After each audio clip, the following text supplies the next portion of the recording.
Doctor Mohammad Yunus Bangladeshi Nobel পুরস্কার বিজয়ী ব্যাংকার ও অর্থনীতিবিদ। তিনি চট্টগ্রাম বিশ্ববিদ্যালয়ের অর্থনীতি বিভাগের একজন শিক্ষক ছিলেন। তিনি ক্ষুদ্র ঋণ নামক অর্থনৈতিক ব্যবস্থার জনক হিসেবে সমাদৃত। অধ্যাপক ইউনূস গ্রামীণ ব্যাংকের প্রতিষ্ঠাতা। মোহাম্মদ ইউনূস এবং তার প্রতিষ্ঠিত গ্রামীণ ব্যাংক যৌথভাবে ২০০৬ সালে নোবেল শান্তি পুরস্কার লাভ করেন। ডক্টর ইউনূস বিশ্ব খাদ্য পুরস্কার সহ আরও জাতীয় ও আন্তর্জাতিক পুরস্কার লাভ করেছেন। মোহাম্মদ ইউনূস ১৯৪০ সালের ২৮ জুন একটি বাঙালি মুসলিম পরিবারে জন্মগ্রহণ করেন। তার শৈশব কাটে গ্রামে। ১৯৪৪ সালে তার পরিবার চট্টগ্রাম শহরে চলে আসে।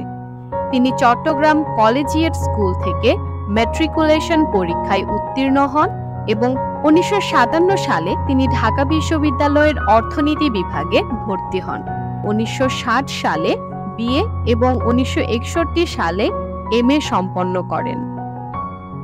স্নাতক শেষ করার পর তিনি নুরুল ইসলাম এবং রেহমান সোবহানের অর্থনৈতিক গবেষণায় গবেষণা সহকারী হিসেবে অর্থনীতি ব্যুরোতে যোগ দেন। পরবর্তীতে তিনি ১৯৬১ সালে চট্টগ্রাম কলেজে অর্থনীতির প্রভাষক হিসেবে নিয়োগ পান। ইউনূস দারিদ্রতার বিরুদ্ধে তার সংগ্রাম শুরু করেন ১৯৭৪ সালে বাংলাদেশে সংঘটিত দুর্ভিক্ষের সময়। তিনি বুঝতে পারেন স্বল্প পরিমাণে ঋণ দরিদ্র মানুষের জীবন মান উন্নয়নে অত্যন্ত কার্যকরী হতে পারে।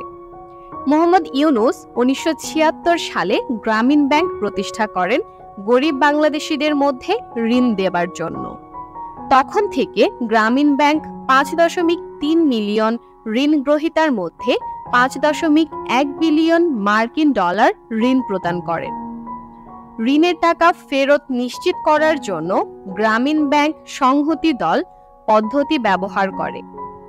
একটি অনানুষ্ঠানিক ছোট দল একত্রে ঋণের জন্য আবেদন করে এবং এর সদস্যবৃন্দ একে অন্যের জামিনদার হিসেবে থাকে এবং একে অন্যের উন্নয়নে সাহায্য করে।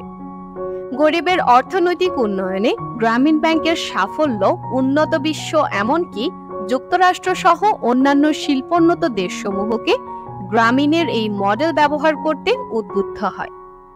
মোহাম্মদ ইউনূস এবং তার প্রতিষ্ঠিত গ্রামীণ ব্যাংক যৌথভাবে ২০০৬ সালে নোবেল শান্তি পুরস্কার লাভ করেন। তিনি প্রথম বাংলাদেশী হিসেবে এই পুরস্কার লাভ করেন।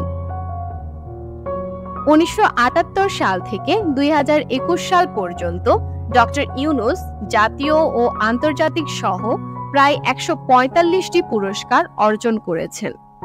শান্তিতে নোবেলজয়ী গ্রামীণ ব্যাংকের প্রতিষ্ঠাতা ডক্টর মোহাম্মদ ইউনূস যুক্তরাষ্ট্রের সর্বোচ্চ বেসামরিক সম্মাননা কংগ্রেশনাল গোল্ড মেডেল গ্রহণ করেছেন। দারিদ্র্যের বিরুদ্ধে যুদ্ধে অবদানের স্বীকৃতি হিসাবে যুক্তরাষ্ট্র সরকারের পক্ষ থেকে এই সম্মাননা দেয়া হয়। ডক্টর ইউনূস, যিনি এই পদক পাওয়া প্রথম বাংলাদেশী ও মুসলিম। ডক্টর মোহাম্মদ ইউনূস দেশকে কতটুকু দিয়েছেন বা আমরাই তাকে কতটুকু সম্মান দিতে পেরেছি সে কথাটা প্রশ্নবিদ্ধ। তবে এতটুকুই বলতে পারি, একজন ডক্টর ইউনূস বাংলার মাটিতে জন্মেছেন বলে আমরা ধন্য।